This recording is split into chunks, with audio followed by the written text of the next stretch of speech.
other boats had wooden ribs, or bulkheads as we call them. And this one had steel. And that's why it lasted one short of 60 years. Good evening, folks. You are now on the SS Moyie, the oldest sternwheeler in the world. And we have now restored it to almost completely the way it was in 1898. And there are several things we have to do on it, and you will see it as you're shown through it, just all what we have accomplished. And we used to have 8 of them on the lake here, and over the period of years, we've seen every one of them being just scrapped, burnt, taken out of service, and the old Moyie went for just 1 month short of 60 years on this lake. And as I've grown up with like a lot of other people and rode on it as a boy right up until adults, and so we decided we wanted to try and save this boat because it was the last one that was still around and one of the oldest ones that there was ever on this lake. And that was our major reason why we tried to restore it. Well, this boat used to, at certain days, it would push a 200-foot barge ahead of it, and then it would bring the train up on the barge, and then the train would go up over the tracks here and go over to Sandon and pick up the ore, bring it back and take it down the lake, down to Nelson, and load it on the trains going west.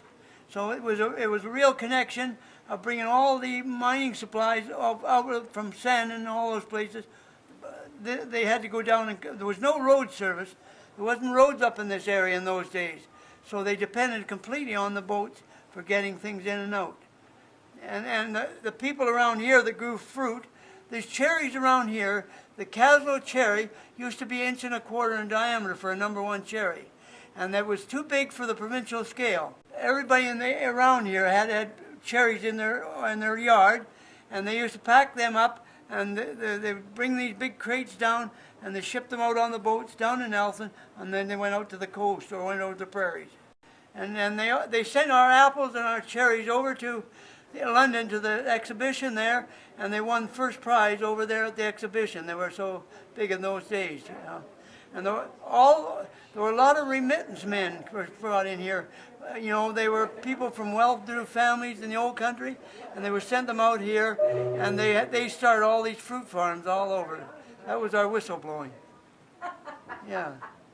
Well, I grew up on riding these boats for nearly 30 years, and Noah, one of the old trappers, Noah Backus and I was president of the chamber, and Noah was my secretary, and we decided that we had to save this old boat. And other people said, well, what do you want to save that old piece of junk for?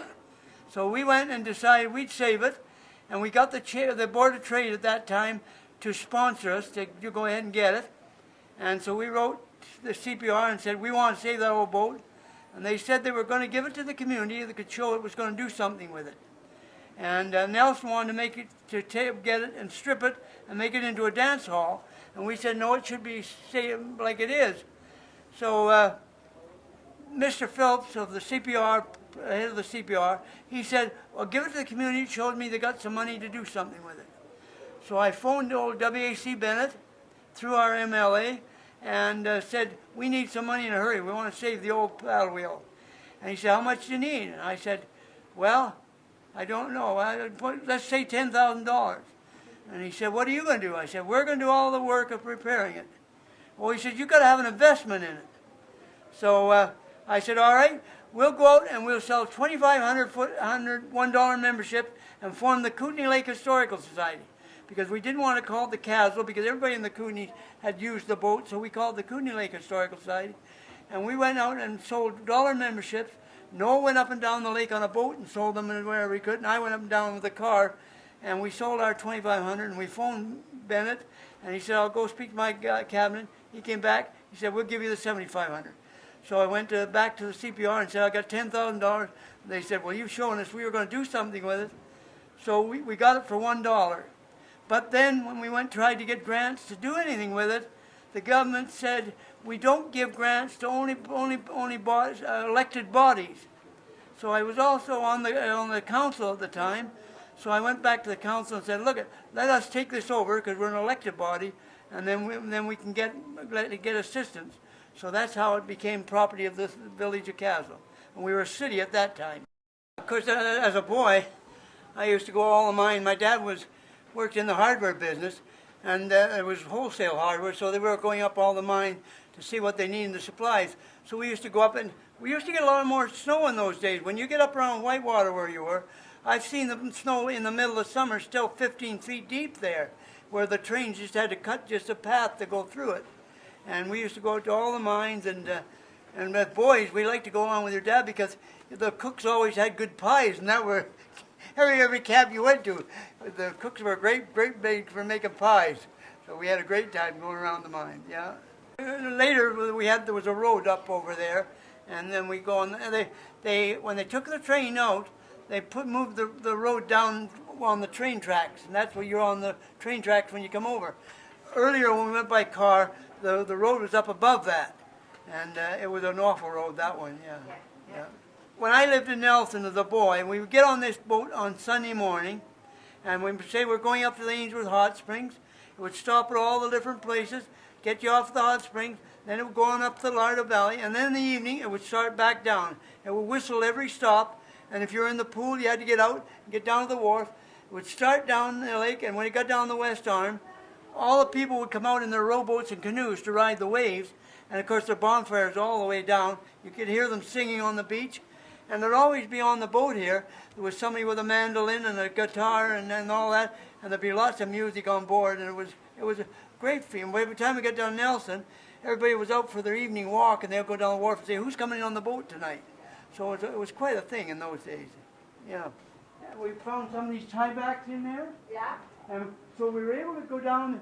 Ken went down into a little fabric shop down in Washington and found a whole bolt of the cloth. And then we brought and it's called the Rising Sun Pattern of the Smithsonian Institute.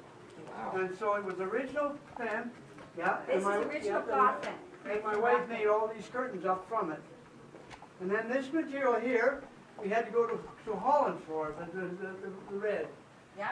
We took all the different layers off, and we found that this material, and we sent a piece down to Ottawa, and they did a research on it, and said the only place we could still get it was Holland. And we couldn't get it directly from Holland because they wouldn't tell us their agency was in New York, so we had to have it shipped to New York and then pay the duty to bring it back up here. So my wife got 20 girls to put up $250 a piece, and that paid for all the upholstery and the material and for having them upholstered. And then we had a big party with all these ladies sitting down in their seats, and the men had to serve them for that, yeah. And the arms here were all gone, except the one on the left over behind you there. And so I was able to make all these others in my basement one winter. And then we replaced them. We could see where they were broken off, so we were able to, lucky the end one was still here. So everybody's just chipped in, like it's Oh been yes, like, oh yeah, community effort. yeah. The community effort. In the early days, I used to get the kinsmen down one night, the firemen down another night, the Board of Trade members another night, you know, and then scraping and doing just odd jobs. That's before we had any money to do anything else but do that. Yeah. Yeah, it was good. What a